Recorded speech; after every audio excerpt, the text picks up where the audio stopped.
plus de 5 minutes d'avance sur le programme, et c'est très bien, on tient les horaires, avec l'intervention de Maxence Larieux, donc qui est prévu à 10 h, mais on va commencer un tout petit peu plus tôt.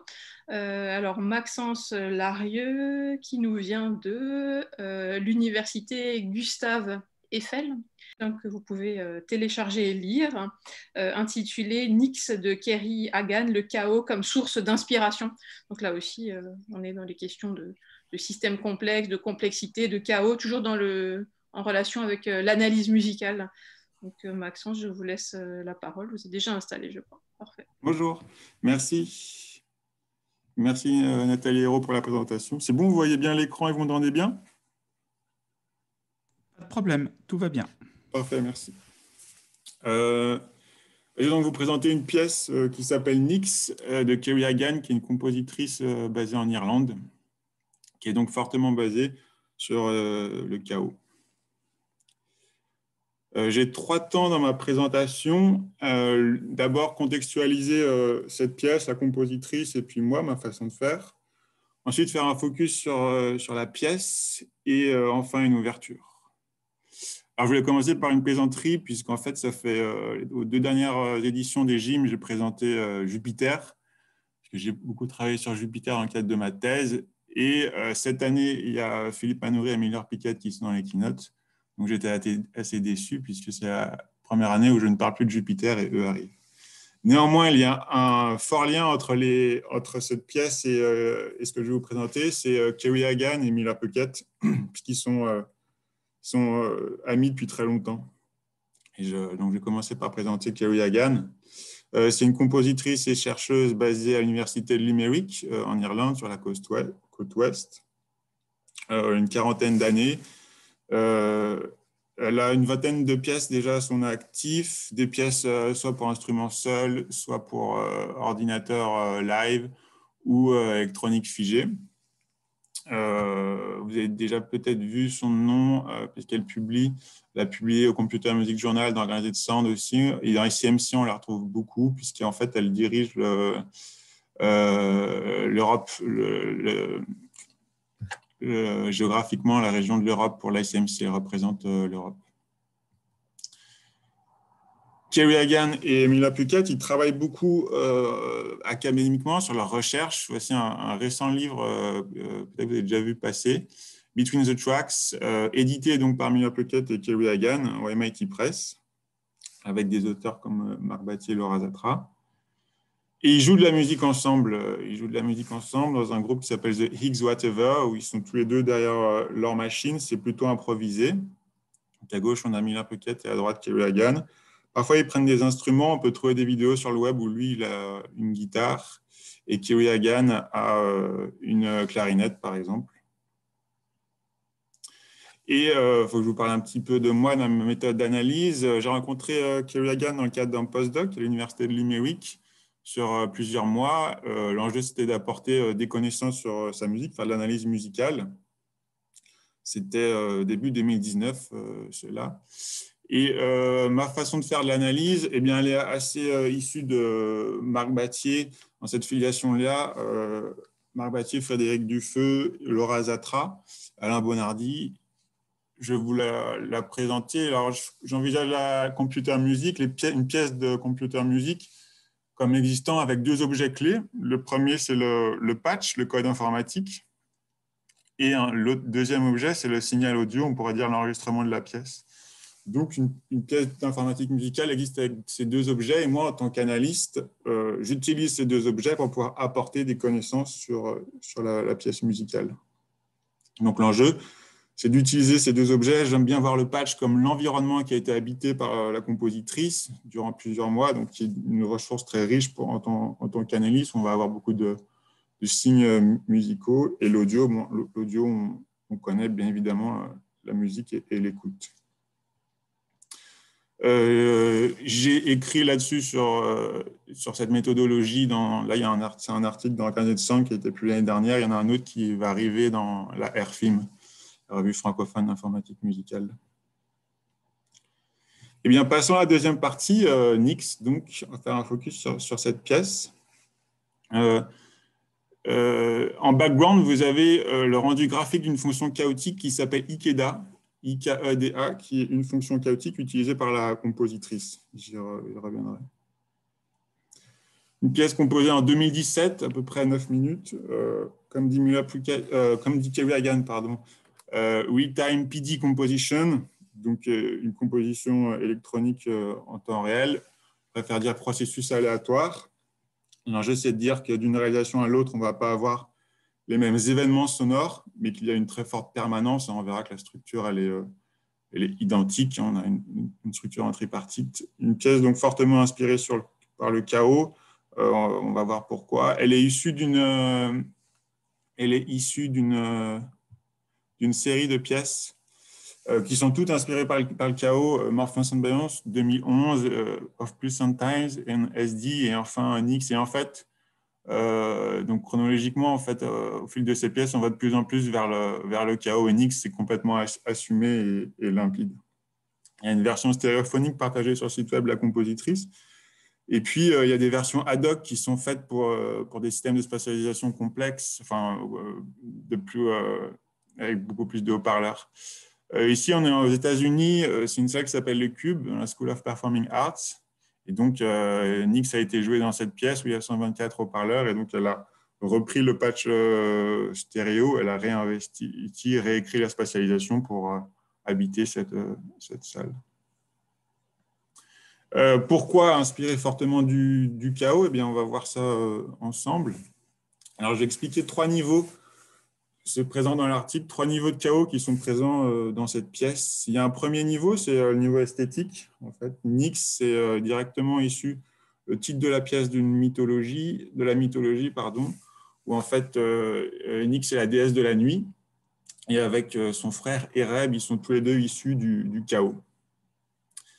Et une autre façon de voir aussi, donc là j'ai mis une citation de Jean-Claude Risset sur la préface du livre de Nicolas Darbon. Au début était le chaos. Il y a aussi dans Nix un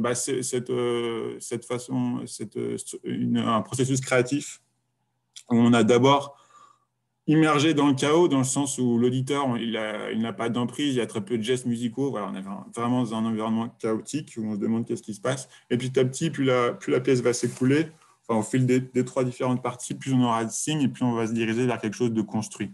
Donc, on peut tout à fait retrouver ce processus de création qu'on retrouve dans l'esthétique, dans la mythologie, dans la pièce. Passons aux fonctions chaotiques. Le deuxième niveau qui me permet de dire que c'est une pièce fortement inspirée du chaos, c'est qu'elle utilise directement des fonctions chaotiques. Donc là, c'est assez patent. Donc, j'ai cité une fonction chaotique Ikeda, et on va faire un zoom sur l'autre fonction chaotique qui est utilisée par la compositrice, qui s'appelle Gingerbread Man. Voici son expression mathématique. Donc, les deux sont des expressions à 2 dimensions, xn et yn. Du coup, de façon assez logique, quand on recherche la pièce, on trouve très aisément des représentations graphiques. Donc là, je l'ai implémenté la fonction chaotique dans Processing afin de mieux la maîtriser, de la comprendre. Et puis voici son rendu graphique. En fait, c'est même plus que ça, puisqu'on se rend compte que le nom de la fonction chaotique est issu de sa représentation graphique. Donc, elle est fortement liée, voire même elle existe avec cette représentation graphique. Donc, on voit le bonhomme en pain d'épices un petit peu incurvé. Dans Pure Data, un peu plus compliqué, puisqu'il faut... donc là, c'est un extrait du patch de la compositrice. Plus compliqué, je disais, puisqu'il faut gérer les problèmes du temps. Enfin, gérer les processus temporels dans un processing. Donc, ça se fait avec un trigger, où on va pouvoir séparer un temps xn et puis un temps xn plus 1. Ici, on a le calcul d'une dimension. Donc, on a 1 moins $f3 yn plus la valeur absolue de n. Et ici, on a la deuxième dimension. C'est simplement xn. On va écouter ce signal-ci. Vous avez le spectre en bas l'amplitude. Et en audio, ça donne cela. Attention à ceux qui ont des casques, hein, parce que c'est des signaux...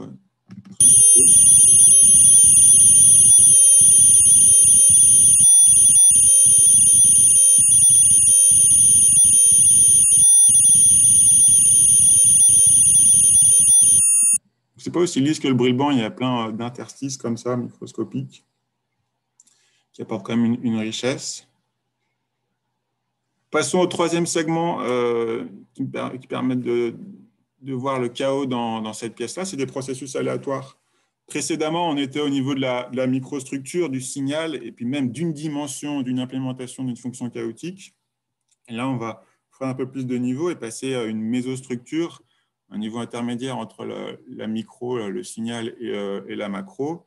Et en fait, il y a beaucoup de processus aléatoires qui sont implémentés, réalisés par la compositrice pour pouvoir ordonner l'apparition de mouvements, la création de mouvements. Et par exemple, si on reprend notre patch là, le contrôle qu'elle se met sur ces fonctions chaotiques, c'est là inlet qui vont impacter les métros.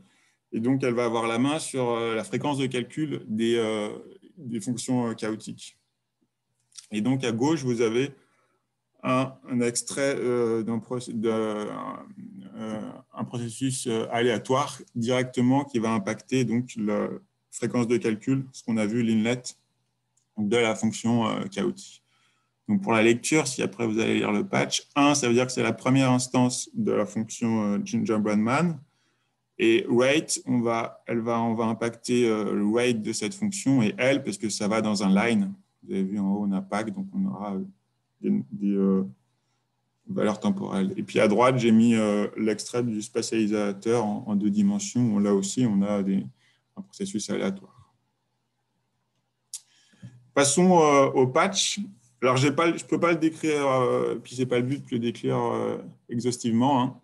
On a vu une implémentation, une instance d'une fonction chaotique Gingerbread-Man. Elle en utilise 5.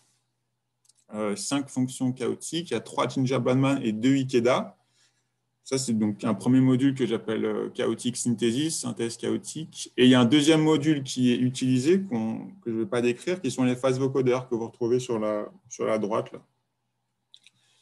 Et le patch, il y a un dernier module qui est donc le spatialisateur qu'on a abordé très brièvement.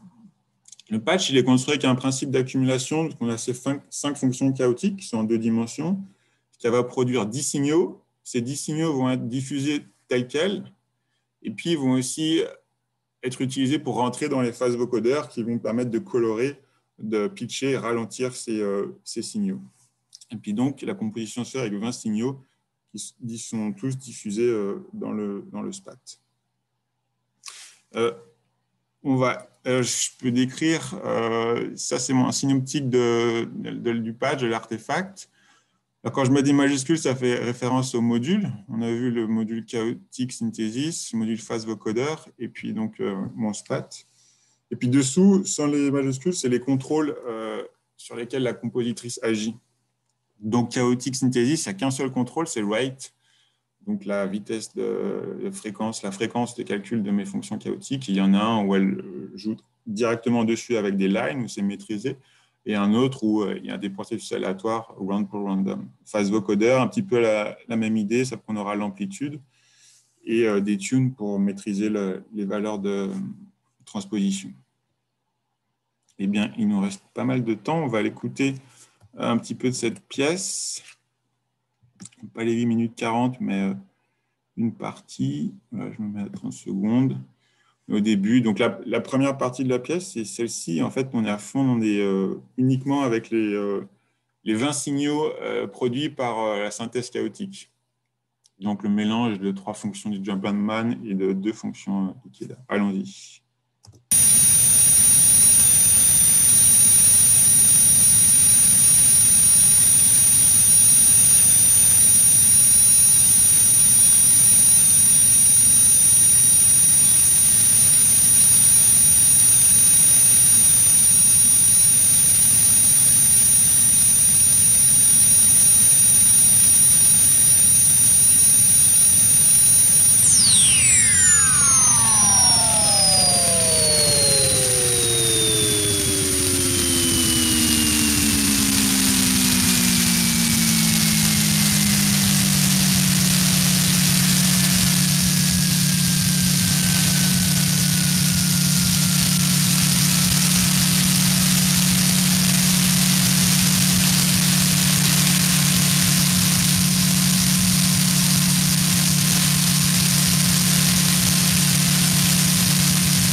Voilà, j'arrête là.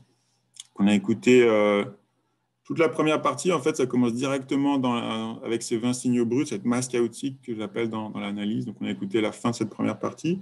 Et puis là, la transition, on passe dans la deuxième partie. Et le gros glissando que vous avez entendu, en fait, c'est directement la compositrice qui, avec des lines, va changer les fréquences de calcul de mes fonctions chaotiques sur les inlets.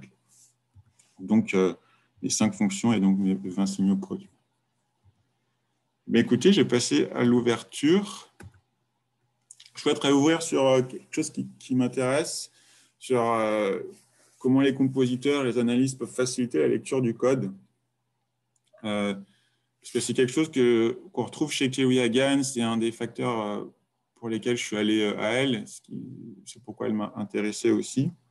Alors, je vais vous présenter ce qui avait déjà été fait par la compositrice, où elle s'est déjà beaucoup imprégné de cette direction-là, ce travail-là, faire en sorte que mon patch soit lisible et qu'on puisse lire mon code, en fait, mon patch. Bon, il y a déjà PD, hein. C'est pas anodin, Pure Data. J'ai repris cette citation de Peckett en 2004, One meaning of Pure Data was a public domain. Donc, on est bien sur une technologie libre. Chloé Hagan, elle est assez connue dans l'université avec ses pairs, en fait, pour ajouter des commentaires et faire en sorte que son patch soit très lisible. En effet, si vous l'ouvrez, on n'a pas une petite fenêtre, on a tout de suite une grande fenêtre de tout l'écran. Et la lecture, elle est assez aisée. Hein. Et elle note aussi, j'espère la plupart de nous le font, mais elle note aussi ses étudiants sur la lisibilité des patchs que ses étudiants lui rendent. Le fichier readme.txt qu'elle accompagne dans son .zip, son dossier, il est aussi assez explicite, hein, facile. Ouvrez start here.pd, on monte le volume pour que le DAC s'enclenche, et puis on clique sur Start Button, et puis une fois qu'on veut réinitialiser, on clique sur Reset Button. Voilà, donc c'est très simple pour exécuter le patch. Et finalement, on a aussi donc, le partage du patch sur le site web de la compositrice, site web personnel. C'est déjà très bien, mais on connaît, même quand on fait ça, il y a quand même un problème. On connaît, c'est l'archivage, la pérennité de nos pages, de nos artefacts. J'ai extrait cette figure qui vient d'un article. On est complètement en dehors de la musicologie. On est dans les sciences, on achète sa globalité. Ça a été publié dans une revue de biologie. Et en fait, c'est une étude qui a été faite en 2014 où ils ont pris un certain nombre d'articles scientifiques et puis la volonté des auteurs, c'était de savoir si on pouvait récupérer les données qui étaient citées dans les articles. Et en fait, ce que montre la figure, c'est que 20 ans après, la probabilité pour qu'on puisse retrouver les données sous-jacentes à l'article, elle est de moins de 50%. Donc, on le sait, le problème. Le problème, c'est qu'avec Risset, par exemple, on le sait, c'est qu'une fois qu'il n'y a plus le compositeur ou une fois que le nom de domaine n'est pas racheté, eh bien, on est dans l'obsolescence et on ne peut plus mettre la main sur ce patch. Aller plus loin, donc moi, je lui ai proposé qu'on aille plus loin, qu'on poursuive cette démarche-là. Et c'était assez marrant comment ça s'est fait dans la démarche. Donc, moi, je l'invitais à qu'elle dépose son .zip, non pas sur son site web perso, mais qu'elle le mette sur une plateforme dédiée à l'archivage. Au début, ça ne prenait pas, on discutait, et puis quand même, à force de revenir, de lui redire cela, au bout d'un moment, elle a fait « Bon, ok, Maxence, si tu as accepté dans le Computer Music Journal, je le mets. » Et donc, c'est chose faite, ça y est, j'ai un article qui apparaît dans le Computer Music Journal, donc elle a joué le jeu. Et donc là, je vous montre une capture d'écran du patch, non plus partagé sur son site personnel, mais dans une plateforme qui s'appelle Zenodo. Zenodo, qui est développé et maintenu par le CERN et financé par la Commission européenne. Donc, c'est une plateforme qui est très bien armée pour faire face aux épreuves du temps. Je ne peux pas vous dire que ce sera dans 100 ans, mais du moins, dans le paysage du web, c'est une qui est la meilleure armée pour faire face à cette épreuve du temps. Alors, quels sont les bénéfices de ça? Est-ce que c'est simplement avoir une autre visibilité sur le web? Non, c'est bien plus fort. Il y a un archivage à long terme, on vient de le dire. Un site web perso, il n'y a pas de pérennité. Et puis, ce qui est fort aussi, c'est les PIDs, la citabilité. PIDs, Persistent Identifier. Et en fait, vous avez vu, on va avoir un DOI là. On a souris là. Et donc, avec ça, je l'ai mis dans l'article qui est dans les GIM, donc Computer Music Journal aussi. En fait, en ajoutant ce lien-là, je fais explicitement référence à la version du patch que j'ai utilisée dans mon article. Et ce lien-là, il est pérenne, puisque on est dans une plateforme dédiée à l'archivage à long terme. Donc, quand je fais ça, en fait, j'autorise chacun de mes lecteurs à pouvoir récupérer le patch sur lequel j'ai travaillé, les données que j'ai utilisées, et de pouvoir en fait explorer mon travail, le travail que j'ai effectué. Pour se rendre compte de l'impact, il faut imaginer si on n'avait pas ça, en fait. Par exemple, si on n'avait pas Pass DOI et pas Pass Denodo, uniquement le dépôt sur le site web du chercheur, ce qui est très bien, n'est pas suffisant, puisque elle, dans 5 ans, elle peut très bien reprendre son patch, faire des modifications, choisir de mettre en ligne une version plus que multispatiale et rajouter des éléments. Et puis, du coup, moi, mon article, l'article dans les GIM, un autre lecteur, il arrive dans 5 ans, il veut le lire, il clique sur le lien et il tombe sur une version qui est complètement différente de celle sur laquelle j'ai travaillé. Donc, il ne peut pas réexplorer le travail que j'ai effectué. C'est très problématique. Grâce à ça, grâce à ces PID, ça y est, on a un moyen explicite et univoque pour pointer vers la version du patch que j'ai utilisée. Et on est dans le domaine public. Donc, je vois cette possibilité de citation comme une fondation dans le monde de l'analyse musicale et plus généralement de l'informatique musicale pour développer des connaissances sur les œuvres. Et voilà, ma conclusion, du coup, c'est que je vais vous mettre le lien. Je vous invite à lire et à écouter Nix avec le patch et l'audio.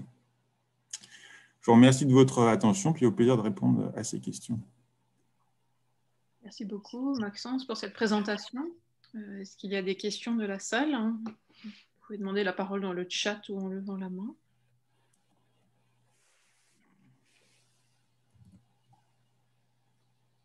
Pour l'instant, je ne vois personne. Moi, ce qui m'a interpellée dans votre présentation, c'est justement l'idée du code comme objet d'analyse. Je trouve ça vraiment intéressant. Et aussi, vous soulevez la question de l'archivage. Et puis, si on veut, peut-être c'est juste une reformulation, mais l'idée du code qui devient une source comme une partition peut devenir une source. Et le problème que vous souleviez à l'instant sur les codes qui peuvent évoluer, c'est-à-dire dans 5 ans, la compositrice peut décider de changer le code, c'est comme je sais pas, une partition, voilà, le compositeur va, voilà, tant qu'il peut, il a la main sur sa partition, il peut la modifier, ça peut donner lieu à différentes éditions. Je sais pas, je pense par exemple aux éditions de Chopin, où en fait on était obligé de les rééditer parce que selon les éditeurs à qui il les envoyait, il y avait des modifications parce qu'il y avait toujours des choses qui bougeaient dans sa tête. Donc finalement, ma question, peut-être, vous avez peut-être réfléchi à ce genre de choses, mais à votre avis, par rapport à la nature des données symboliques qui sont inclus, soit dans un code informatique, soit une forme de codage de partition, est-ce que vous pensez que c'est de quelle nature elles sont et qu'est-ce que ça pourrait apporter à l'analyse musicale, c'est-à-dire dans quelle mesure il faudrait changer ou adapter certaines méthodes d'analyse parce que justement on change d'objet à la base.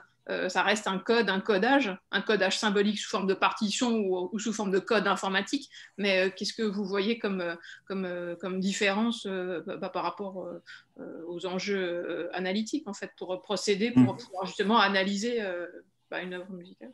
C'est un peu général, vous avez peut-être... Ouais, merci, c'est une très, très grande question. En effet, il y a un nouvel objet, qui est fait de lignes de code ou de connexions entre objets, et bien souvent les deux.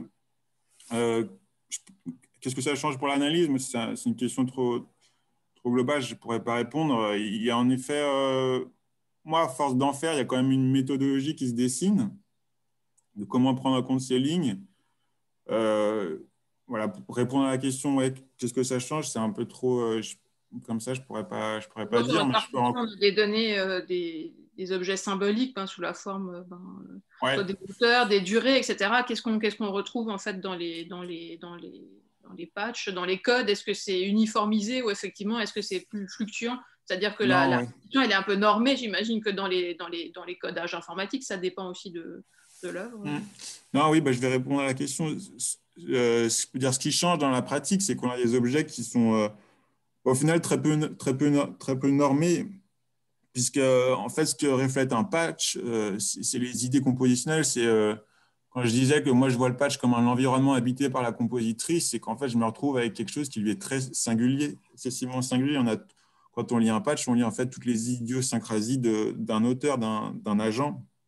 Et quand on passe d'un designer de patch à un autre, on va retrouver, on parle d'idiome, de composition, on va retrouver d'autres façons de faire.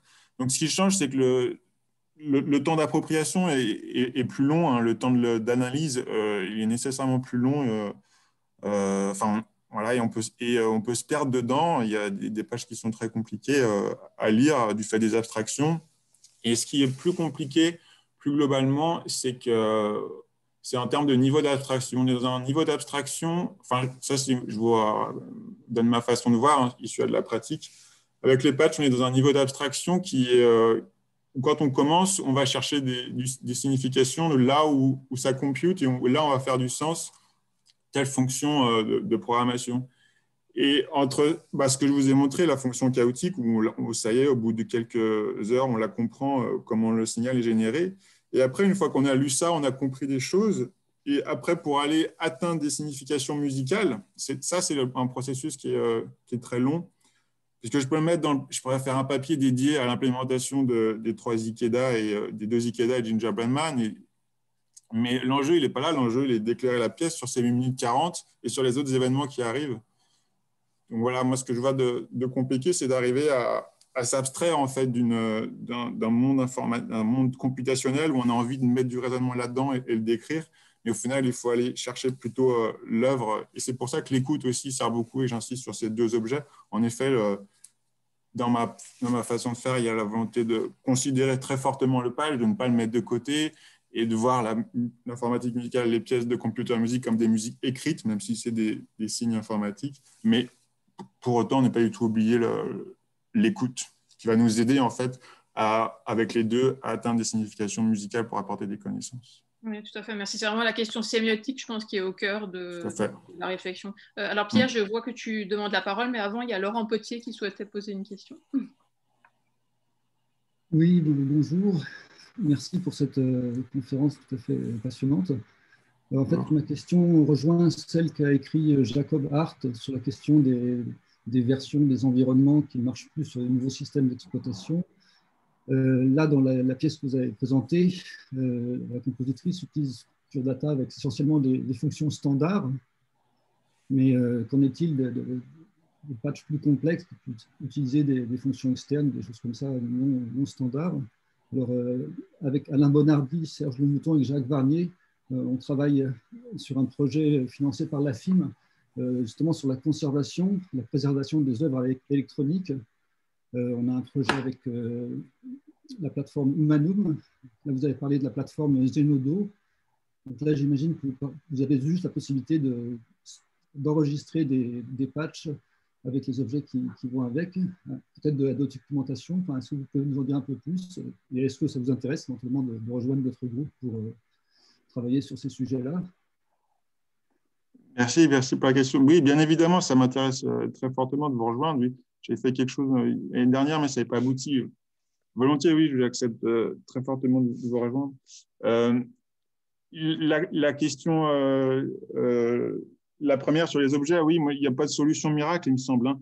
Là, en effet, avec Kerry Hagan, elle est sur PD Vanilla, sur Data Vanilla, donc c'est une brique de 2 fonctions, et on est voilà, c'est un peu, comme je disais, on est sur une technologie qui est ouverte et qui en plus est conçue dans la volonté où on minimise le nombre d'objets complexes. Donc, pour faire face aux épreuves du temps, c'est un très bon argument. Voilà, j'ai pas de solution toute faite. En effet, souvent les compositeurs utilisent des modules complexes, des librairies. Ça dépasse la musique, hein, en sciences aussi. Dans Python, quand on va utiliser des librairies qui sont faites par d'autres chercheurs, dans 10 ans, est-ce qu'on y aura encore accès?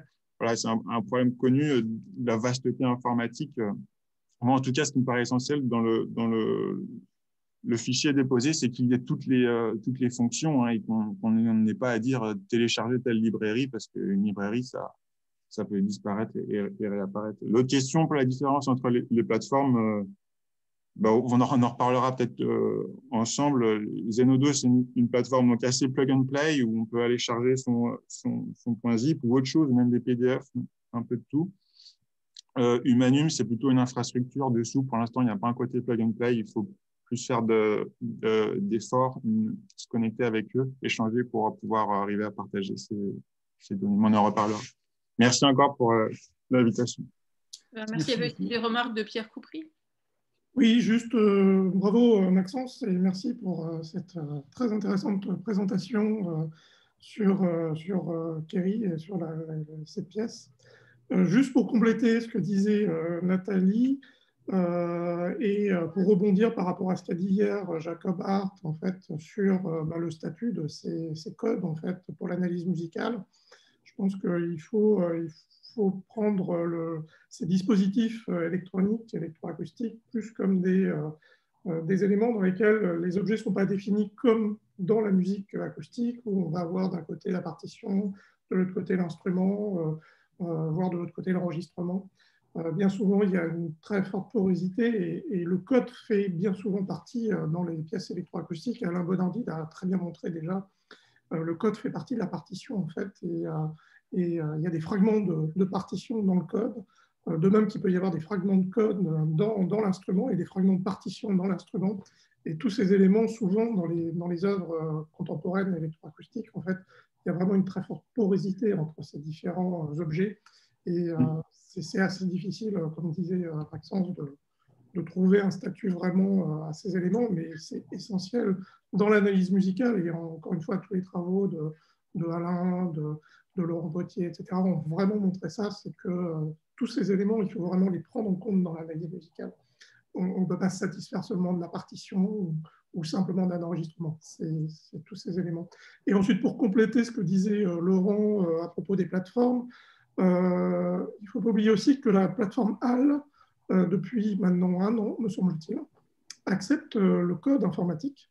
Donc, on peut déposer dans la plateforme HAL des logiciels et des fragments de code. Je l'ai fait, en fait. Ça fonctionne très bien. Et en plus de ça, chez HAL, l'avantage, c'est qu'on peut avoir plusieurs versions, en fait. Et comme pour les articles, en fait, pareil. Parce que ce qui nous manque pour l'archivage, c'est l'aspect versionning, en fait, qu'on a sur les plateformes comme GitHub, etc. Et qui sont très intéressantes, en fait, justement, pour voir l'évolution du code du compositeur, par exemple. Et ça, c'est quelque chose qui est assez peu exploré pour le moment. Enfin, il n'y a pas vraiment de plateformes qui sont assez pratiques en musicologie pour faire ça. Après, comme disait Maxence, le problème, c'est la navigation à l'intérieur de tous ces objets, tous ces patchs, les relations. Et ça c'est très, très complexe, en fait. Voilà. Merci pour la remarque. Ah, Yann, je voulais juste dire... juste dire avant, pour HAL, en fait, ils sont interconnectés avec un gros service proposé par l'INRIA, Software Heritage, où là, l'enjeu, c'est préserver les artefacts logiciels de l'humanité et donc de faire de la préservation et de l'archivage de patch. Oui, Yann. Oui, je voulais juste... vous m'entendez bien? Oui. Tout à fait. Oui, d'accord. En fait, dans Faust, par exemple, on a considéré que le langage lui-même, donc le support à la pensée, à la composition, qu'elle soit au niveau des notes ou au niveau des sons, etc., n'était pas forcément le bon support pour la préservation parce que justement, le langage lui-même est quelque chose d'extrêmement évolutif. Et du coup, l'approche que l'on a développée dans Faust, c'était de faire abstraction du langage, justement, et de faire une traduction automatique d'un programme Faust, écrit en Faust, dans sa description purement mathématique, dans un langage mathématique très simple, dont on pense qu'il restera compréhensible. Donc, je dirais qu'il y a une difficulté supplémentaire qui est cette tension entre les outils de composition et notamment les langages utilisés pour la composition musicale qui vont constamment évoluer et où les compositeurs vont constamment vouloir utiliser la toute dernière version avec la toute dernière librairie, etc. Donc, cette chose extrêmement mouvante et le besoin de préservation qui suppose au contraire un langage le plus simple possible, peut-être très verbeux, mais extrêmement stable. Voilà, donc tout ça pour dire que conserver les patchs ou les programmes, quel que soit le langage, même des programmes en C, pose problème parce que même si on conserve parfaitement ces programmes, au bout d'un certain temps, il faut au moins les réadapter pour qu'on puisse continuer à les faire fonctionner. Et à ça s'ajoute le fait que maintenant, en plus, on utilise de plus en plus d'instruments bricolés, faits avec des petites cartes, avec des capteurs, etc., qui complexifient encore plus ce problème-là, évidemment, qui est évidemment hyper important. Voilà. Voilà, je crois qu'on va devoir bientôt clore cette discussion passionnante. Je sais qu'il y avait eu un projet justement de la FIM sur la question de conservation. Je me permets juste de dire qu'il y a une remarque également écrite dans le chat de Jacob Hart, certainement que vous l'avez lu, ah oui, je vais la lire, oui. Qui signale justement qu'il y a aussi des travaux à l'université de Huddersfield sur cette question de conservation menée en particulier par Frédéric Dufeu avec certains éléments du projet TASEM. Donc, je ne sais pas, peut-être, voilà, ça pourra donner lieu à des discussions. Peut-être vous pourrez lui répondre soit par écrit, soit sur un salon Discord. Voilà, donc, cette question est vraiment voilà, au cœur de l'informatique musicale. Ça nous permet déjà de remercier Maxence pour son intervention. Merci beaucoup. Merci à vous. Et puis de passer à l'intervention suivante qui va aussi voilà, aborder ces